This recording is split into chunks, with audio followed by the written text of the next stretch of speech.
What's going on, guys? Welcome back to another War Thunder video. Today we're taking out the Pz.II H. Well, I shouldn't say we. We've actually got Cracker, who's in the driver's seat, from Gsquad. You probably recognize Cracker from the A7M1 video that I recently put up in Realistic Battles. Well, he's opted to take out the Pz.II H in simulator battles of all things. He is part of Gsquad, and they love simulator battles, or what's left of simulator battles. That's a whole big can of worms that we won't get into today. But he's taking out the Pz.II H, which is a battle rating 2.3 tank. And if you look at the competition, he's in a little bit over his head, in my opinion. He's mostly up against Soviet T-34s and American Shermans. Now, the Pz.II H is pretty good little tank at its tier, 2.3. But the tanks that he's up against are like 4.0, 4.3, 4.7, that kind of battle rating. So he's at a significant disadvantage, especially when you compare the armor that he's got compared to theirs. The 2H has a hull armor of only 30 millimeters, a turret armor of 30 millimeters. So this thing does not provide much protection for its crew. Now, one of the first things you might be unaccustomed to if you're not familiar with simulator battles is the viewpoint. You don't get a third-person view. This is the viewpoint you get. Very first person, very immersive. This is one of the things that I actually liked about the idea of simulator battles. But I just never got into it. Another issue, at least for me, is you can't see anyone. The names that you see in the background, and you'll see them more predominantly throughout the video, those are not visible to you as you're playing this live. I've left the name markers on for our purposes. The enemy name markers don't show up. Not even your team markers show up. So you have to be able to very quickly analyze what tank is next to you and decide if it's friend or foe. If you make a mistake, you're dead.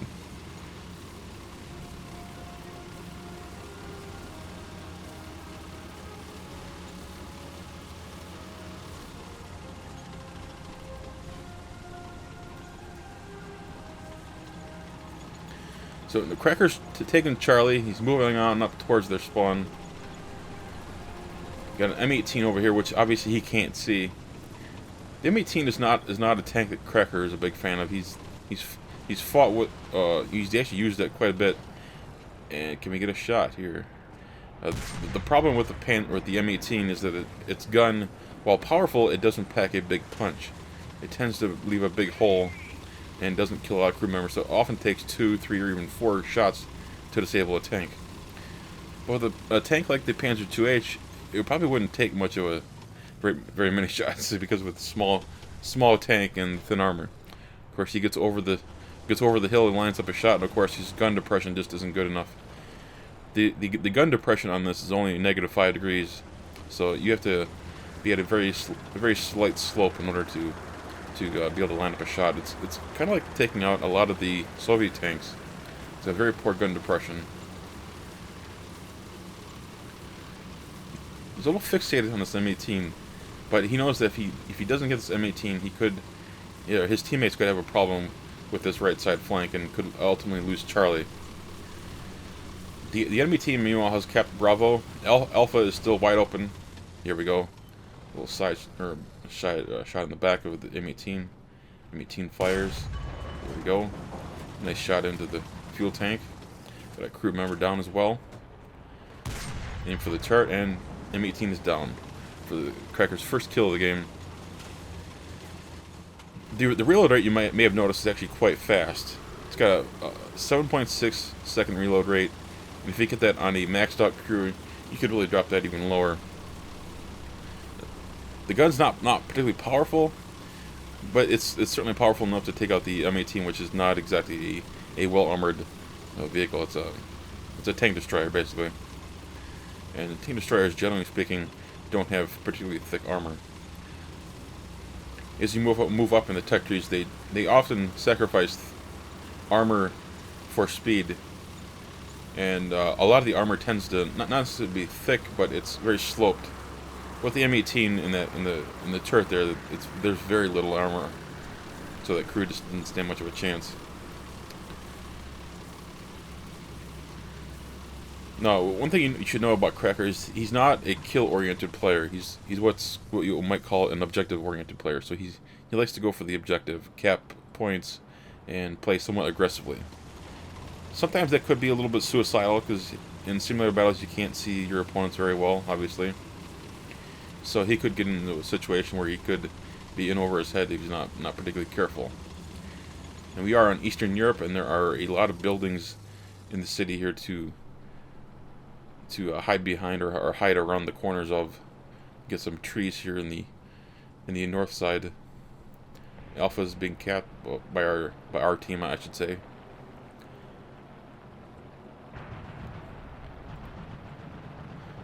Sometimes it's just nice to listen.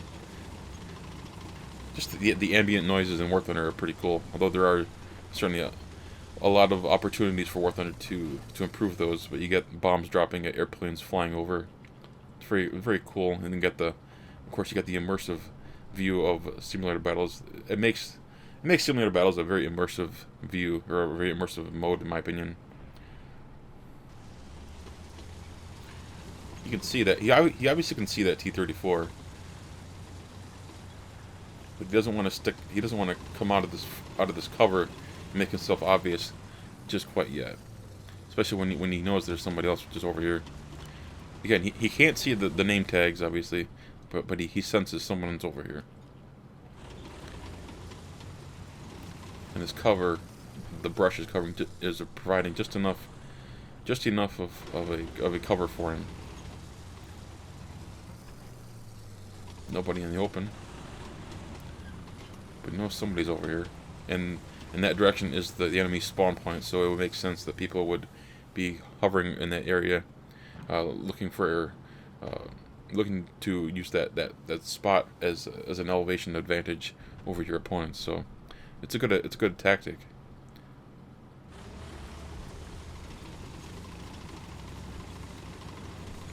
But he doesn't have good enough gun depression. Here we go. The M18 is pushing up. Does he see the Cracker though? Nope, doesn't appear to be. He's looking over to his left, but he doesn't see Cracker hiding in the trees. There we go. Nice solid hit, but didn't really get anything. He tries to get into cover very quickly. He suspected, I believe, that the cover or the fire was coming from his left and not his rear, so he wasn't able to get in behind that building from our perspective. And this allows Cracker to put a couple of shots into his engine, light it on fire. You see that round is actually doing pretty good work. It's only got it's actually got 79 millimeters of pen at 500 meters. Now that I look at the stats for the gun, it's actually quite effective, especially if you're firing at the rear of a tank.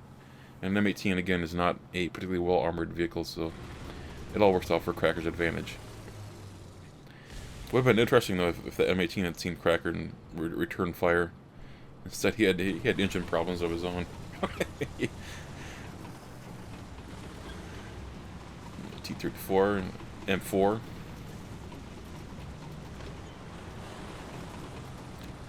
And here we go.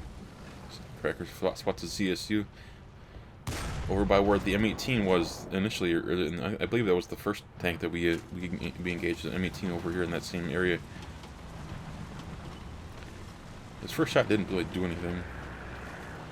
But the ZSU is not to be messed with. It is a powerful little anti-aircraft gun. It's the bane of many RB and, well, it's actually all tank battles modes.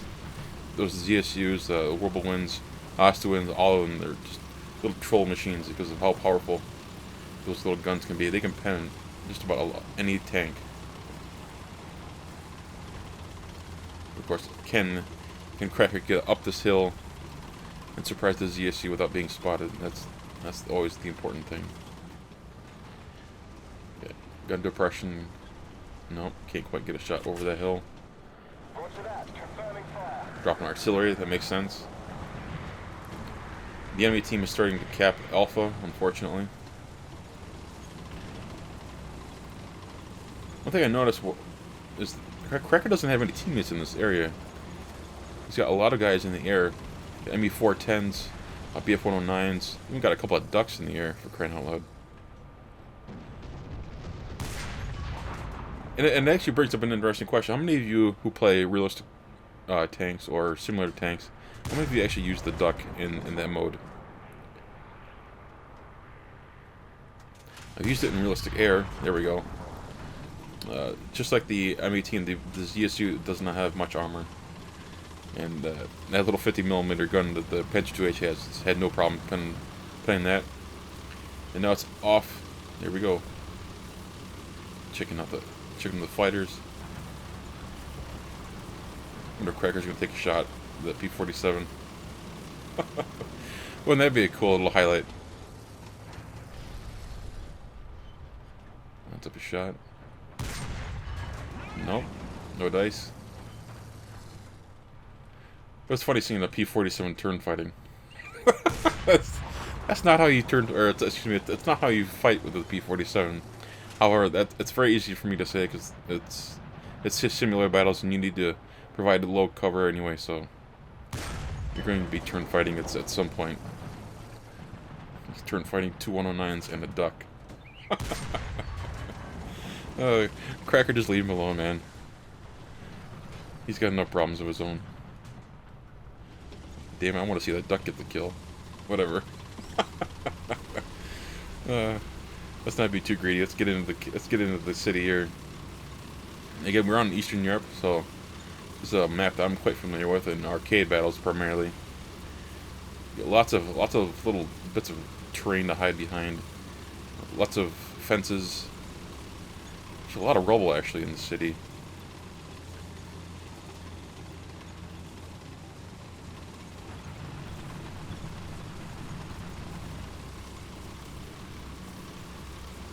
Lots and lots of stuff to hide behind, and that's very important here in simulator battles. Because it looks like Cracker, oh my god, he's behind a T-34. Can he line up a shot? There we go. Bounced off the. It's a T-34E, so it's got that extra armor. There's a Sherman there in the back, non-penetration, bounce. And like he sees, I think Cracker's been spotted. There we go. Takes out the gun and turret. Or the barrel, I mean, rather. Or the breach, excuse me.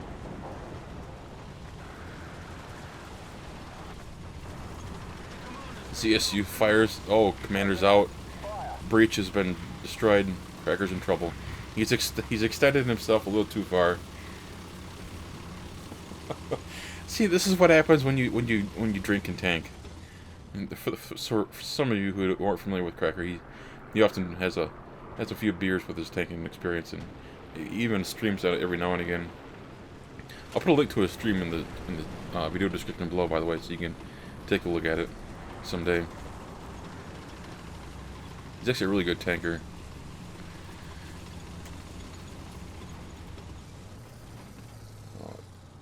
We can obviously see the T-34 sneaking around the right flank.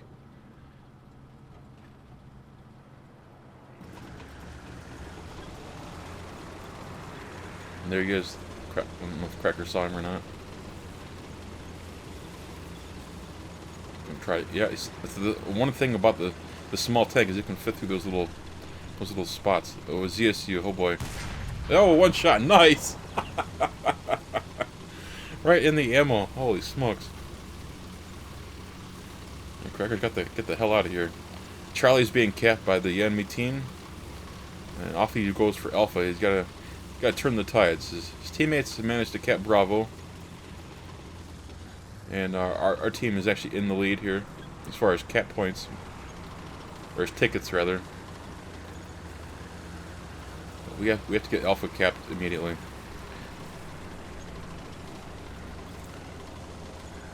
The Sherman off to the left there, he doesn't seem to be doing much.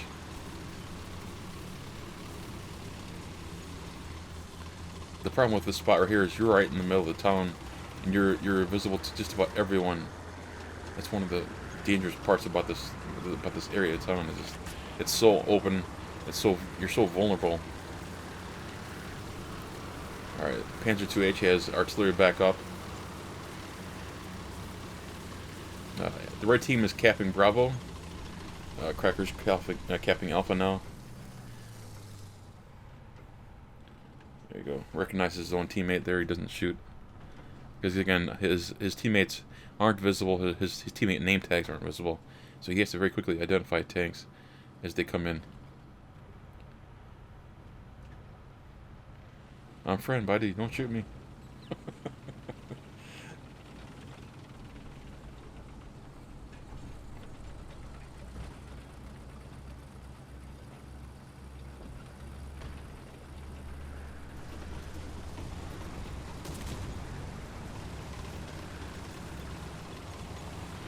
As I look at the team, I'm astonished by how many people are in the aircraft right now on Cracker's team. You got like half the team, if not more, are in fighters or attackers of some sort. Whether it be BF-109s, JU-87s, BF-110s, ME-410s. It's just the whole gambit, really. Meanwhile, half of the enemy team is... Well, half the enemy team is dead. The other half are in tanks. Got a couple in planes, but it's actually more in their favor as far as numbers and tanks. So they should be capping pretty well, but they managed to get Charlie and Alpha back for our team. Bravo is next. As if Cracker can get there. He's got to run the gauntlet here. So many houses for people to be hiding next to or behind. T-34 up here to the front right. Someone off in the distance over there on the hill.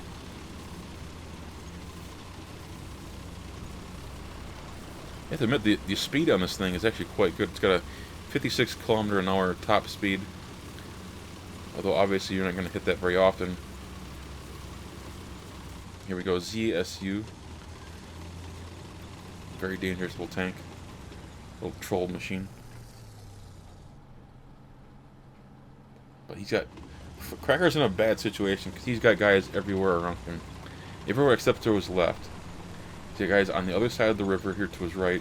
There's somebody behind him, and there we go. ZSU finds him. And we got some... Oh, fuck.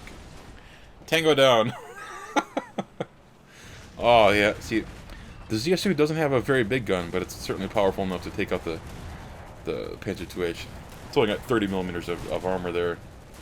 And even if you slope it really well, it's still easily penetrable. But fear not, Cracker's got a backup to his Pz.II H's. I believe most premiums, if not all premiums, come with backups. And it's not that difficult to win a backup as part of a battle trophy after the battle. I've gotten like dozens of backups on some of my vehicles.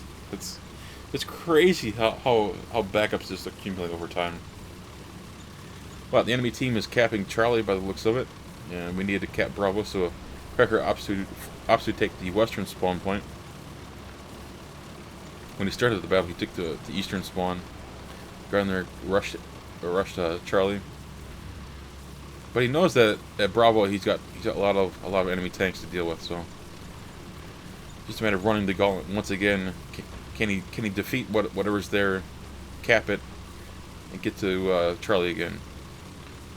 Or would the smart thing do? Oh, T-34.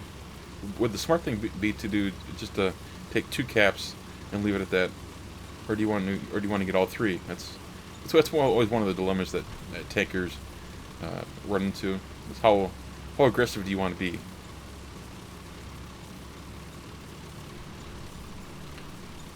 I'm surprised T-34 is not looking at over here. He's fixated on someone else over in the city. It means he's ripe for an open shot right in the side. There we go. Doesn't get any crew, however. Sherman, meanwhile. And nice hit. Gotta take out 2 crew members, rather. Shot right into the back, or the back of the turret. Took out the breach and a crew member. And he's down. What about the T-34? Can we finish the T-34? Yeah, a little low. You got damage to the transmission. Yeah, a little bit higher. He's starting to move away. There we go. He's on fire. Engine's out. And he should be easy pickings at this point. Took out that transmission. He's definitely not going anywhere now. That's gonna be a long repair. Get the engine and the transmission out. That's gonna take a while. That is it. That is it. If Cracker doesn't get out of here, he's gonna be dead again. Because the T-34 was smart enough to find out where Cracker was, and he's returning fire. If only the Sherman and the M18s from earlier in the battle had been able to locate Cracker before their ultimate demise.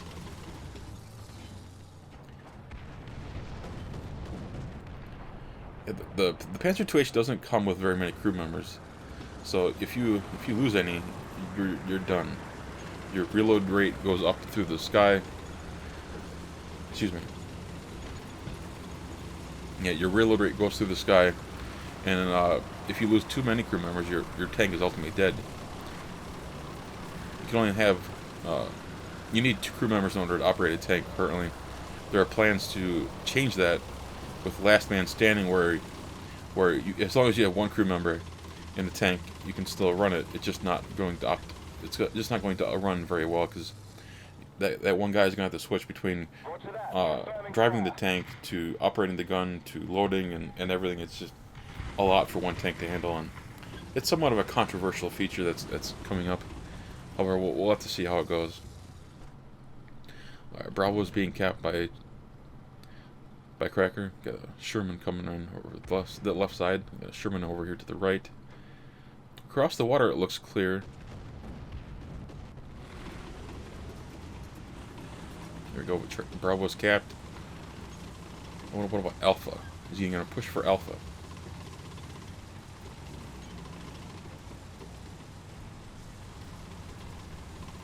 He's very suspicious about this side. I don't blame him. He wants to get in behind cover. And here we go, T-3457 up on the hill. But can we get gun depression on him? And see, if you get up over the hill, take a shot at the T-34, odds are that Sherman to your left is going to end up shooting you on the side. Speaking of side, nice shot. It's got 2 crew members, but the Sherman is right there. If he spots Cracker, he's done. And see, the fact that he's got fewer crew members now means his reload rate is really slow. I believe that, yeah, there we go. Nice shot. I believe this only has 3 crew members. So the fact that he's lost 1 has really hurt Cracker and the reload rate. But the Sherman has no idea where Cracker is. But we know where you are.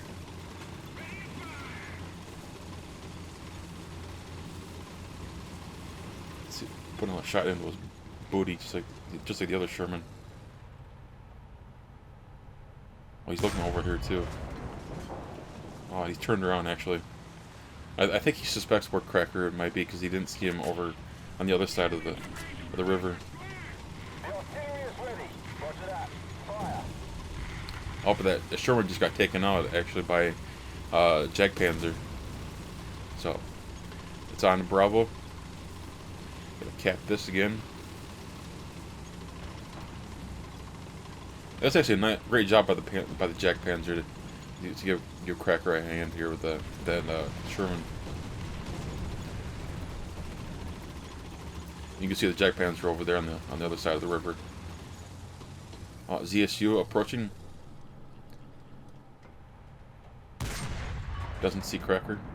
He probably noticed the Jagdpanzer across the river because he turned right towards him. Meanwhile, Cracker's got a nice side shot. If only his reload rate were a little bit better. That's where you need that. That's where you need that 3rd crew member.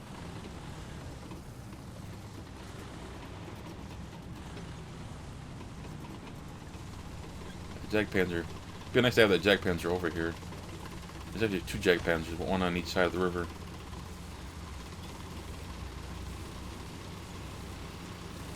Alright, ZSU's down now. Jagdpanzer took him out.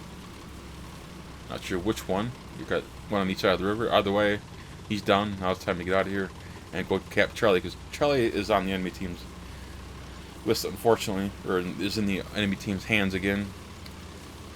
This has been a lot of fun to watch, actually. The way the teams are both going for him. Now the enemy team is capping Alpha. So now Not going for Charlie is not just a necessity, or just not an option to get all 3 caps. Now they have to get Alpha if they want to win this.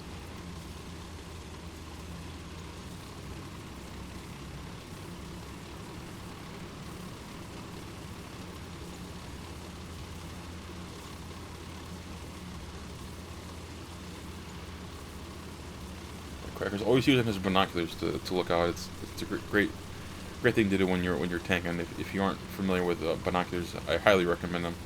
It's a lot faster to move your binoculars around than it is to use your zoom in view, your sniper view on your gun.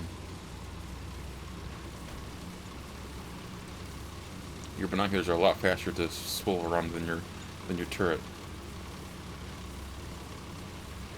So if you haven't set up binoculars on your tank, I highly recommend doing that. Tickets are starting to bleed. The enemies have 2 caps under their control. Can he get through here? Yep. There's this little spot right through here. Yeah. My God, that just slowed him down to nothing right there. I hate that though, when you hit terrain like that, when you hit light poles or fences or whatever, it slows your take down to nothing. Both teams are down to just a couple of vehicles. The enemy team only has 3 tanks. You know, that's actually pretty good for Cracker's side. However, they still have to cap at least one of these in order to win. Just a matter of can they keep Bravo in their control, because the enemy team's cap is, or excuse me, the enemy team's spawn is nearest Bravo, so that could be a problem. They're going to have to get Alpha here awfully quick in order to stop that ticket bleed, however. See a Sherman over on the far side of the building. Nothing else in this area. Should make Alpha pretty easy to cap.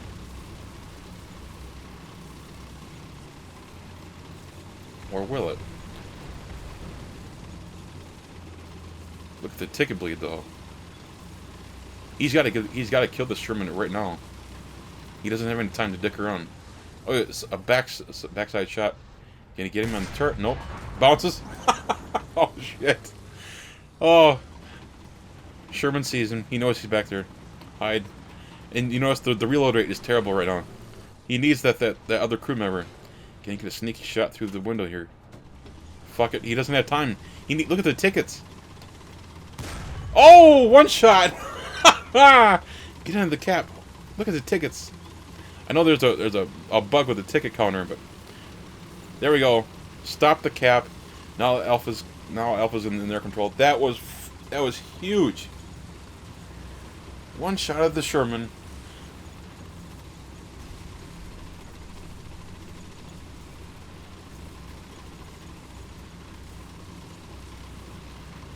If Cracker had taken any more time to kill that Sherman, I don't think they would have had a shot at winning this. This would have been over. The ticket counter was down to nothing. Down to absolutely nothing. And just like that, the game's over. That was incredible. Clutch. That was one of the most clutch shots I've seen in a battle in quite some time. If he had taken any longer, the enemy team would have obviously won because of tickets. That's how close this was. Just a couple more seconds and that would have been over. Just like that, it's over now. That was a huge shot on that Sherman. A one shot, actually. Anyway, guys, I hope you enjoyed this video. If you have a replay video, it doesn't matter if it's tanks or planes, send it on in. I'll put a link to my email address in the video description below. Anyway, guys, I hope you all enjoyed this video. If you did, hit that thumbs up button. And, of course, if you're new to the channel, please subscribe. Take care, guys.